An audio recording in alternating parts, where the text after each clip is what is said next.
Is humanity good or nasty? Answered by me, Maria Krylova. Humanity is either good or nasty depending on how you define good and nasty.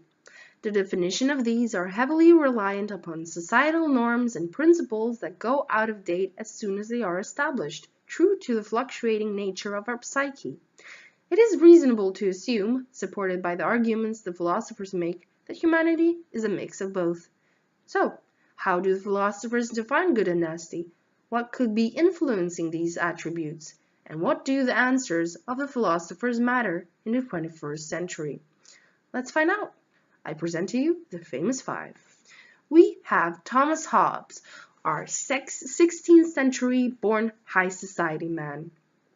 Author of Leviathan, he coined the definition of the state of nature, in which man has a fundamental right to everything, and so all men are in constant war against each other, their rights clashing.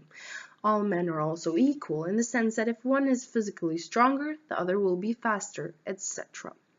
As Hobbes defines it in chapter 13 of Leviathan, the causes of quarrel are competition to seek gain, diffidence to seek safety, and glory to seek reputation.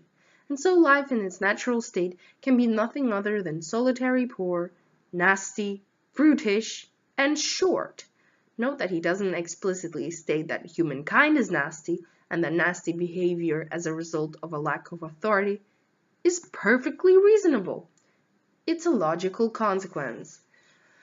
Preceding Hobbes, may I present to you Niccolo Machiavelli of the 15th century, famous for having penned The Prince, a guidebook of sorts to budding monarchs. In this work of his, he also lays down the characteristics of man. People are self-interested in nature, content and happy so long as they are not victim to anything. In bad times, however, as described in chapter 17 of The Prince, they quickly turn selfish, deceitful, and profit-driven, ambition only found in those who have achieved power. The Prince is mostly based on historical evidence and assumptions, but the later legacy of Thomas Cromwell shows that Machiavelli was definitely on to something. Next in our list is Jean-Jacques Rousseau, the misogynistic Genevan womanizer from the 18th century, who wrote Discourse on the Origin of Inequality in Men. As a middle-class man with the ability to vote, Rousseau nevertheless propagated the concept of man as being most content in a natural environment, which according to Rousseau was isolation from society. In part 2 of his discourse, he describes that at some point man made claim to a piece of land, and thus the artificial construct of property was created. With it came inequality. The natural characteristic of man, amour de soi, love of self, became amour propre, vanity, as one man wanted to be better and stronger than the other. But in his natural state, man is amoral but good, driven by compassion and pity. All he really needs is food, sex, and sleep. All he really fears is pain and hunger. Freedom, according to Rousseau, is freedom from desire. Near enough 2 centuries later, our fourth philosopher Friedrich Nietzsche of Germany flipped the entire question of humanity's natural goodness or nastiness on its head by declaring that the concepts of good and evil are skewed. In his work, Beyond Good and Evil, he comes to the conclusion that these notions originate from hierarchical systems. Good can be translated into noble and evil into base. There exists a slave morality and a master morality. Nietzsche warned that a society in which these concepts were integrated into culture is doomed. Finally, in a relatively recent time, the British, American, and Jewish anthropologist Ashley Montagu presented a different approach in anthropology and human nature, wherein he presents the idea that humans are born as blank slates. Culture is not inherited, but learned. Somewhat echoing Rousseau, he does however not specify whether man evolving from his blank state is altogether negative or positive. As established, according to the perspective of Machiavelli, people are self-interested, not necessarily nasty, however. Hobbes sees human nastiness as variable, Circumstance will determine whether it is expressed or not, but it definitely is inherent and indicates a life in which man lives in constant fear of attack, therefore attacking others in anticipation. Rousseau deems humanity good. This kind of good has nothing to do with morals, but simply means freedom from desire, freedom from burdens. Nietzsche completely brushes off the concepts as artificial, and Montague's argument is that if concepts like good and evil, nasty, exist, the existence of which he doesn't speculate much on, they are not inherent. Now, Hobbes and Rousseau see society as a trigger for goodness and nastiness, respectively. It is important to keep in mind that Hobbes lived through the English Civil War in his time, while Rousseau didn't experience any major conflict.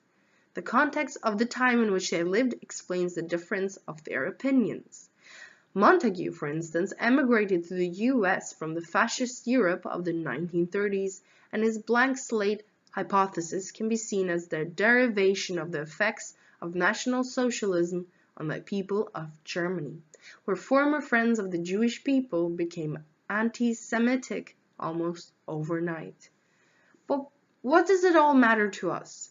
What can we learn from a 16th century philosopher and a political theorist, an Italian Renaissance thinker, and a Genevan womanizer, a German pessimist, and a British American anthropologist? Quite a lot, incidentally. Quite illustrative example to support the perspective of Hobbes are the London riots of 2011. When protests began against the British police and the initial peace was broken, even people without previous criminal convictions were caught in the vortex of mass hysteria and began looting. According to Hobbes, this would be a manifestation of the true nature of humankind. His philosophy provides us with a means of understanding incidents such as these. On the other end of the spectrum, in modern times, Rousseau represents a growing trend of institutional aversion. A sort of anti-urbanization is occurring with people leaving the cities behind and retreating to nature for solace. In Discourse on the Origin of Inequality in Men, Rousseau writes, "He courts the great whom he hates, and the rich whom he despises. He spares nothing to attain the honor of serving them. He vaingloriously boasts of his baseness and of their protection, and proud of his slavery." And this is Tyler Durden from the film Fight Club, 1999. God damn it, an entire generation pumping gas, waiting tables, slaves with white collars. Advertising has us chasing cars and clothes, working jobs we hate so we can buy shit we don't need. We hear the middle children of history, man. No purpose or place. But there is a great deficit in these theories. Can you really draw conclusions on the nature of humankind if you don't take into account 50% of the population? What legibility do these theories have without the inclusion of women?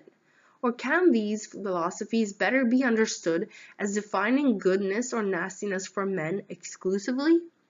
Did the philosophers cancel out the opposite gender on purpose, which in Rousseau's case is true, him seeing woman as the weaker gender, or is that a matter of linguistics? In Swedish, for instance, human is a female noun. The various stances of the philosophers are still important to us and have given us foundation stones to build upon, such as Hobbes and Rousseau and their social contracts. Hobbes and Machiavelli deem human behavior as nasty, but Rousseau argues that we are naturally good, and Nietzsche and Montague claim that neither is the case.